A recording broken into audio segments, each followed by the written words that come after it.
What's up, gang? Hey, in the car again, just trying to take advantage of some of this downtime as I'm going back and forth to work. It took me only 3 years to figure that out. So, crummy day here in the Charlotte area too. The rain has been crazy, but let's just kind of go over what makes up a minor chord, right? Nothing more than that. Let's just memorize the notes. How do we do it? So you're going to stack your notes basically.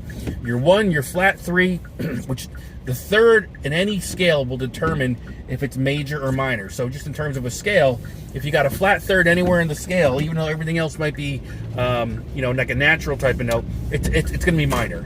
So for an A minor scale, you've got the A, which is your root, your flat third, which is the C, and then you have the fifth, which is your E. A, C, and E. Those notes are the same notes if you play an open A minor chord. Open, you know, 5th string, 2 and 2 on the 4 and the 3 strings, 1 on the 2 string, and then open on the 1st string.